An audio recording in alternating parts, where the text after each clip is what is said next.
Kaya nga gusto ko mapag-isa tol dahil gusto ko makapag-isip-isip kung anong dapat kong gawin.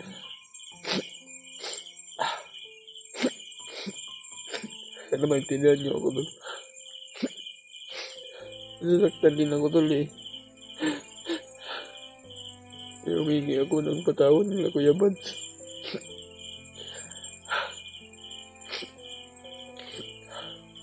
Sa nagawa ko sa kanila.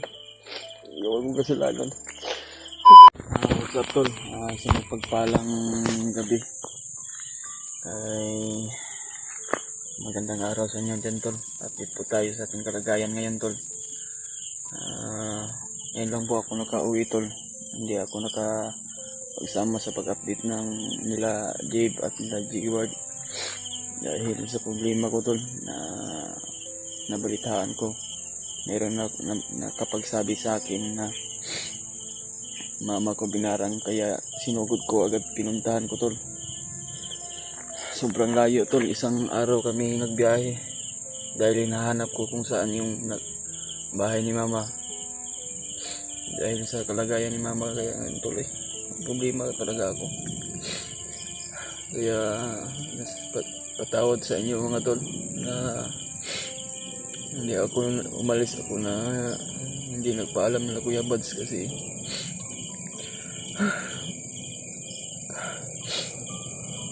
dahil naiiyak talaga ako sa kanya mga tol. Ayaw ko, gusto madamay yung problema ko ngayon tol. Hindi ko gusto na madamay si Kuya Bads. Oo nga, malaking tulong ni Kuya Bads sa akin tol. Kasi lang tol, naiiyak talaga ako. Pamilya ko ay iniisip ko lagi, pati asawa anak ko. Kaya hindi ako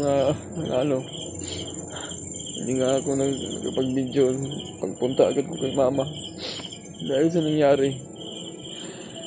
Kaya pasensya kayo mga tol, patawad sa inyo. Kaya sinubukan ko, kinuntag sa Kuya Bads kanina ay hindi rin na makontak.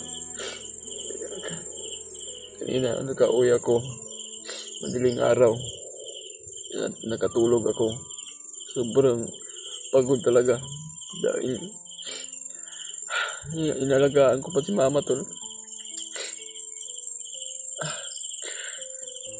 Kaya may napagsasabi sa akin na may mga kapatid pa ako na pinuntahan ko tol. Kaya hinahanap ko tol para mapuntahan ko, maalam ko na yung mama namin ay binarang. Sino kaya nagbarang? Hindi kagagawa ng bagnot yan mga tol, no? Walang sakit yung nararamdaman ko tol. Sana tol maunawaan niyo ako.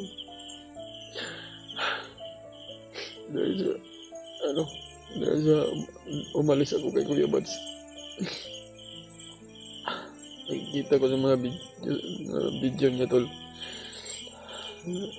May mga basher din na parang akong yun tol ba? Wala daw akong respeto tol. Kaya pinuntahan ko si mama doon sa sa nga lugar. Kaya napasugod ako, nag-arkila ako ng motor. May kasama ako yung driver. At may konting pera naman ako na tira. Kaya pinamasahe ko na lang. Binili ko na lang mga gamot si mama. Kung anong dapat yun. Yung gusto matawad sa inyo mga tol. Dahil hindi ako namalis ako na Kuya Bads na hindi nagpaalam. Sana maintindihan nyo tol. Chat ako kay Kuya Bads. Matawad Kuya Bads. Huwag lang nabasahan ni Kuya Bads yun. Sana maintindihan niya ako tol. At Kuya Bads.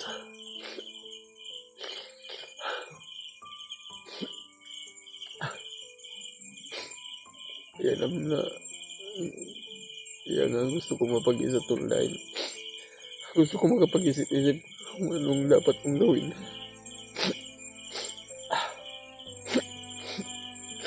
Sana maintindihan niyo ako tol. Nasasaktan din ako tol eh. Kaya Kaya humingi ako ng patawad nila Kuya Bads.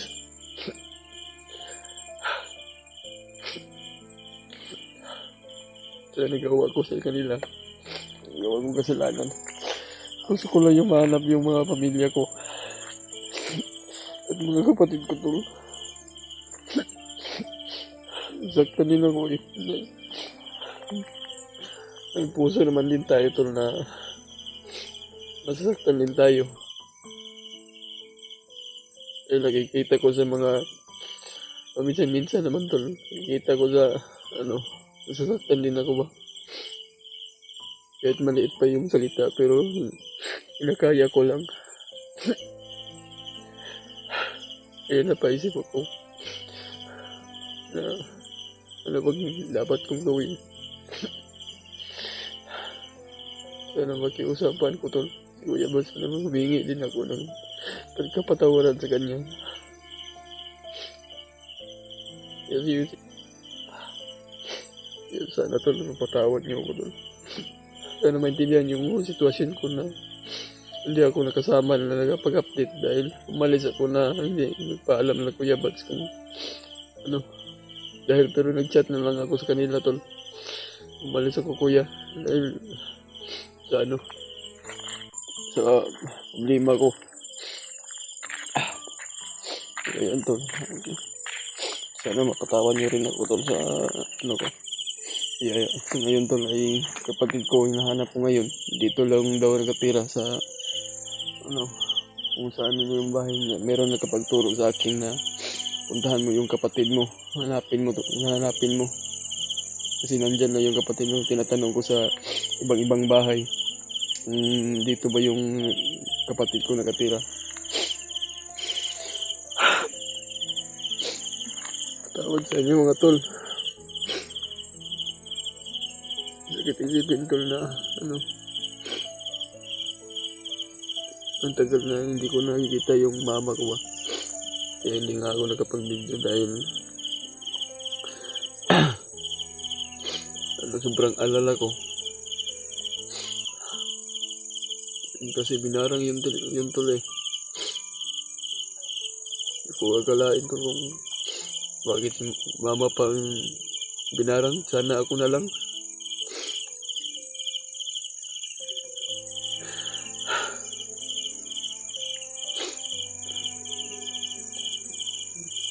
Sakit isipin tol eh. Dahil nakikita ko sa mga comment nila Kuya Bads tol. Comment sa yung nina-upload ng video nila. Sasaktan din ako. May mga tao man din sa tol na gusto nila akong laitin pero parang nadibdib ko na lang yun ba. Parang hindi ko na kaya na bakit pa ako pa yung tao na may kapansanan din tayo. Sana maintindihan nila bakit pa ginaganyan tayo. Mga ibang tao dyan nung bubuli sa atin, dinidibdib ko na lang mga tol. Kung papatuloy ko man yan ay malaking wala na akong share na lang sa mga kasamahan ko tol sa timbong tol. Ito yung nangyari. May lagnat nga ako tol. Nangangayat na yung katawan ko dahil sa stress ko sa mga pamilya ko. Sana may tilihan niya tol.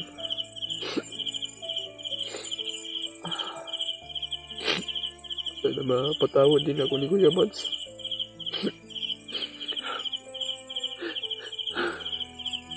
May lagnat ba ako tol? Hindi ba nga ako nakakain ng tanghali. Nag-inom naman ako ng gamot. Dito yung ko, yung ngipin pa na sumakit pa yung ngipin ko.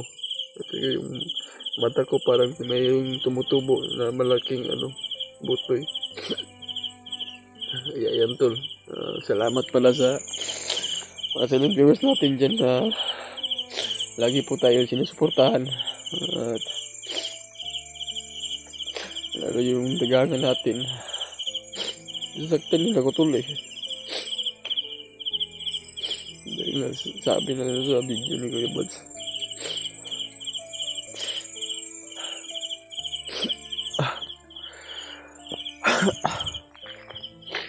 Ano to, naintindihan nyo to. Anong bigat yung nararamdaman ko. Naisip ko lang yung mga problema tol ba na bakit pa ako pa wala ng problema dahil yung last video na yun tol na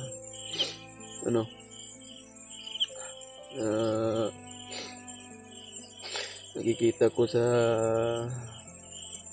mga ibang kasamahan ko na may mga sariling pamilya at may mga mama naman sila.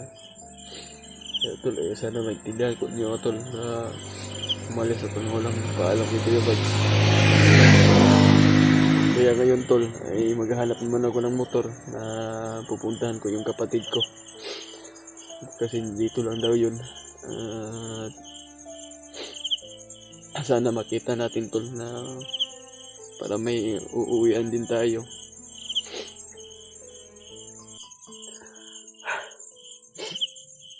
At yung nararamdaman ko tol. Sakit sa dibdib tol.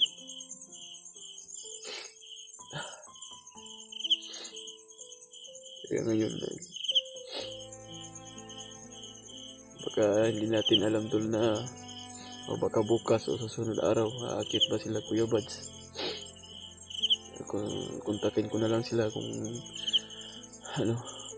sasabay kami siguro sa pag-aakit sa bundok. Kaya tol na mapatawad niyo ako tol sa nagawa ko na Kuya Buds na nagawa kong kasalanan nila ba. Dahil umalis talaga ako tol na walang paalam sa kanila dahil nagkataon din na may problema. May mga problema na dinadala ako.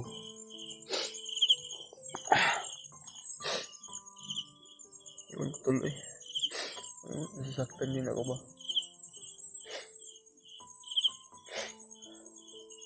May mga tao din tol na binubuli tayo pero hindi natin sasabihin tol. Mga kapitbahay dyan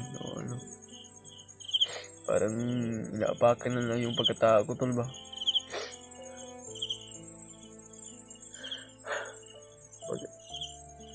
Na ako sa sarili ko tol, mawawalan ako ng pag-asa. Sabi ko sana hindi na lang ako nabuhay, sana pinatay na lang ako ng bagnot.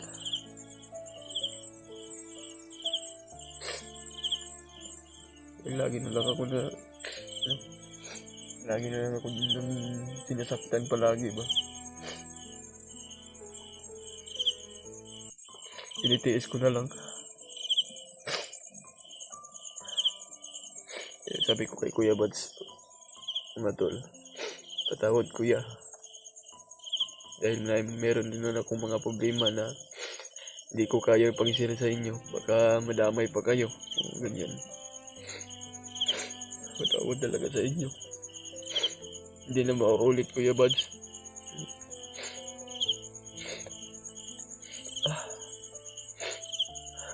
Tawarin niyo ako lahat. Hindi mo nakalain tol na sa tuwing mapag-isa ako ay meron din akong niraramdaman na gusto ko din na mapag-isa ba dahil sa stress ko sa pamilya ko. Problema nga ako tol sa gamot ni mama dahil konti lang yung natitira yung ko. Kaya walang ayos tulog, nangangayat din. Sobrang stress. Pero patuloy pa rin tayo tol sa ating mission na aakyat tayo sa bundok. At salamat pala sa inyo lahat tol. Sana na magdarasal po tayo sa ating sa bawat natin, bawat kilos natin. Sana magabayan tayo ng ating Panginoon Diyos. At hanggang dito na lang po tol yung video natin. Patuloy patuloy pa rin ako sa paghahanap ng kapatid ko. Para maalam din niya ba na yung mama namin ay binarang. Kaya sana maintindihan ko niyo, tol. Pag-share na sa mga ibang kasamahan ko yung video i-upload ko ngayon. At sana, tol, na hindi kayo magsawa magsuporta sa akin. Pasensya na kayo, tol, na napaiyak ako dahil sa sobrang bigat yung nararamdaman ko. Hanggang dito lang yung pong video, tol. Abangan nyo lang mga bagong upload ko. At maraming salamat na ni-pray mo lang kami lahat, tol. Bawat isa namin.